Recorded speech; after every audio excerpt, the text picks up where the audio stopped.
Esqueça CGI, efeitos computadorizados e imagine uma época em que uma equipe tinha que se virar para filmar um gigante de marshmallow, uma mulher virando um fantasma monstruoso, cães verdadeiramente horripilantes e muito mais. Tudo isso usando bonecos animatrônicos, trajes especiais, animações e truques ópticos. Parece até mágica e não deixa de ser, de certa forma. Hoje é dia de revelar os segredos dos efeitos especiais incríveis e divertidos do clássico Ghostbusters, ou Os Caça-Fantasmas, um trabalho indicado ao Oscar que incrivelmente foi produzido às pressas, mas mesmo assim deu início a um verdadeiro fenômeno cultural.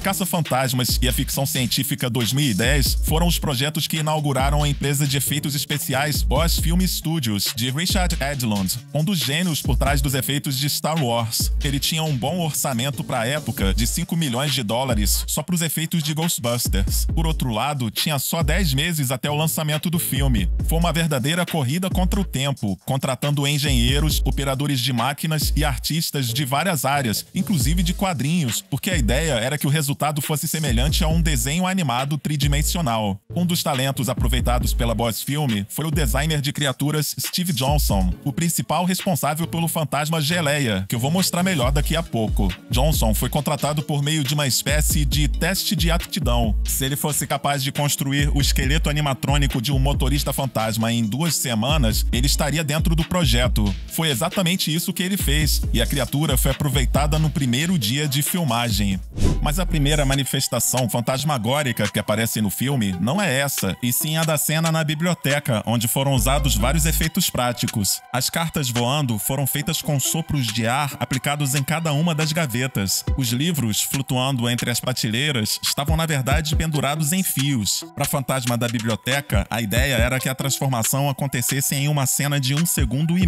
A princípio, isso seria feito em 3 etapas. A primeira com a atriz e as outras 2 com animatrônicos. A ideia era fazer um molde da atriz e, a partir disso, esculpir a aparência externa da criatura, que seria revestida com uma pele de borracha flexível. Por dentro, ela teria dispositivos pneumáticos capazes de distorcer ou alongar várias partes do corpo e do rosto. Era uma ideia muito ambiciosa, que exigiria dezenas de pessoas para operar o animatrônico. Logo, ficou evidente que era inviável, e para resolver isso, contrataram um designer de mecanismos. Ele conseguiu vincular todos os movimentos a apenas 2 alavancas. No fim, bastou um marionetista para controlar a criatura. O segundo animatrônico teria a boca projetada para frente, com dentes afiados, e já estava quase pronto quando decidiram que não seria mais necessário. 1 ano depois, a estrutura desse animatrônico serviu como base para uma criatura com aparência ainda mais feroz, usada em outra comédia de terror que também fez muito sucesso, o filme de vampiros A Hora do Espanto.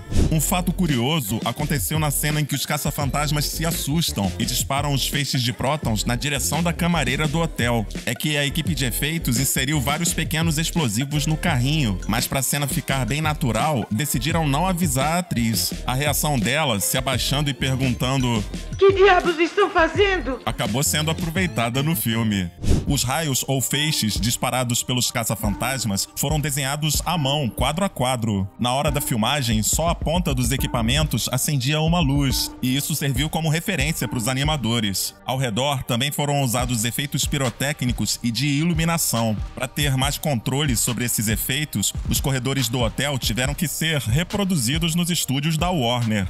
A criação do fantasma Geleia passou por várias etapas até a aprovação do design final. Steve Johnson quase enlouqueceu quando foi obrigado a esculpir diversas versões da criatura. A princípio, o Geleia teria braços longos e mais finos que os de um humano, o que seria complicado de representar na tela. Depois, resolveram mudar um pouco a anatomia dele para que pudesse virar um traje vestido pelo marionetista Mark Wilson. Para que as proporções da roupa ficassem perfeitas, tudo foi baseado em moldes do corpo do artista. A máscara tinha partes mecânicas, como o movimento dos olhos e sobrancelhas. Vários cabos foram conectados ao traje para que 5 ou 6 marionetistas pudessem controlar esses detalhes por meio de alavancas. A língua do fantasma, na verdade, seria a mão de outra pessoa usando uma luva especial. Quando vestisse o traje, Mark Wilson enxergaria pela boca e teria que cobrir os braços com luvas verdes de borracha. No corpo, uma espécie de mola ajudaria a dar um efeito meio cômico na movimentação do personagem. As pernas do Wilson ficariam de fora e teriam que ser escondidas de alguma forma. Decidiram então filmar em frente a um fundo preto e tudo que não fosse o fantasma teria que ser revestido pela mesma cor. A intenção era facilitar a sobreposição de imagens. Parte do movimento do voo da criatura foi feita na verdade pela câmera e às vezes tinha a ajuda de uma plataforma giratória. Em alguns momentos chegaram a usar uma miniatura, mas quando precisaram de cenas adicionais, o boneco tinha desaparecido. Como eu já citei em outro vídeo do canal, a solução criativa foi substituir a miniatura por um amendoim pintado de verde. Como é uma cena muito movimentada, fica difícil perceber o truque.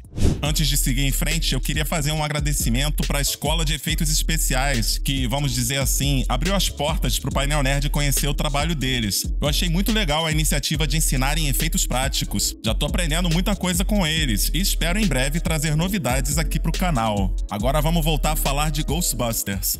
A sequência do sonho, onde o Ray é, digamos, seduzido por uma fantasma, usou truques óticos e práticos. Foi necessário fazer um molde do corpo da atriz Kim Herring. A partir disso, foi criado um suporte para o corpo dela que poderia ser suspenso por cabos. Já a calça que desabotou sozinha envolveu um mecanismo com arames, molas e alavancas para permitir que o zíper pudesse ser puxado para baixo. O momento em que Dana Barrett começa a levitar e chega a girar o corpo no ar também foi feito com a ajuda de um suporte que foi moldado a partir do corpo da atriz. Para ela poder girar, havia um mecanismo com algo parecido com um cinto de aço. Tudo era sustentado por uma haste que ficava escondida atrás das cortinas. A posição da câmera e a iluminação tiveram que ser cuidadosas para que a gente não perceba nada disso. Nessa outra cena, 3 marionetistas tiveram que usar luvas monstruosas para agarrar a personagem da Sigourney Weaver. A princípio, eles ficaram tímidos demais para encostar na atriz e o resultado ficou ruim. Dizem que Weaver olhou para um deles e disse algo como: "Manda ver, faça meu dia valer a pena." A partir daí, todos perderam a inibição e a cena finalmente ficou boa.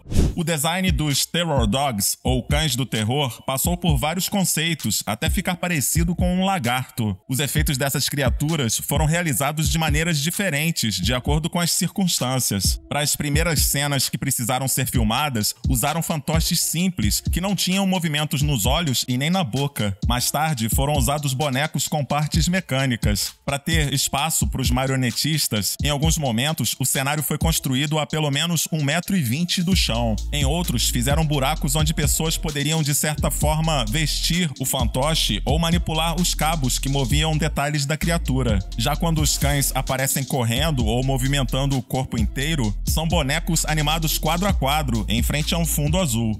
Para filmar o momento em que o solo se abre e alguns veículos quase parecem ser engolidos, a produção não teve como cavar um buraco na rua e construiu todo o cenário acima do nível do asfalto. No dia das filmagens, provocaram grandes engarrafamentos no trânsito de Nova York. Mais tarde, reproduziram o cenário em Los Angeles e lá sim puderam fazer um grande buraco com mecanismos hidráulicos para poder elevar o piso. O topo e partes do prédio onde acontece o clímax do filme foram construídos em estúdio. Miniaturas também foram usadas. Quando vista de longe, a construção real foi alongada por meio da combinação das imagens com pinturas. A mesma técnica matte painting também foi usada na cena dos heróis subindo a longa escadaria. Mas o grande momento do final do filme é a chegada de Stay Puft, o Homem de Marshmallow. A criatura foi interpretada por Bill Bryan, uma das pessoas que construíram o traje. E claro que não tinha nada de marshmallow ali. Boa parte do creme branco visto no filme, na verdade, era espuma de barbear, mas a roupa da criatura era composta de espuma rígida, com detalhes da estrutura feitos de fibra de vidro. Era muito quente, então compensaram isso com um sistema de resfriamento para o ator. O traje precisou de um grande zíper zíper e para esconder isso fizeram mais de uma versão da roupa. A solução foi colocar o zíper em posições diferentes, sempre do lado oposto aonde ficaria a câmera. A cabeça tinha mecanismos para permitir expressões faciais. Isso era controlado com a ajuda de cabos que saíam do traje e iam até os controles dos marionetistas. Eles operavam tudo abaixo do chão falso, sentados em um carrinho de madeira, onde viam o resultado em um monitor.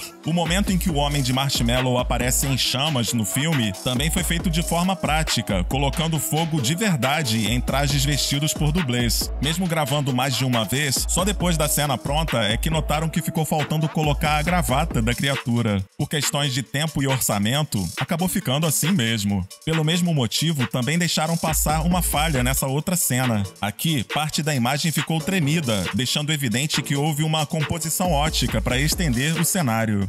Com muito mais acertos do que erros, Caça-Fantasmas fez tanto sucesso que arrecadou nas bilheterias um valor quase 8 vezes maior do que o custo do filme. Foi o início de uma franquia que já arrecadou mais de $1 bilhão nos cinemas e se espalhou em diversas mídias. Para algo que começou em um filme feito às pressas, tá de bom tamanho, né? E aí, gostou do vídeo? Então deixa seu comentário aqui embaixo. Não esquece de deixar seu like ou dislike. O importante é participar. Um grande abraço e até a próxima!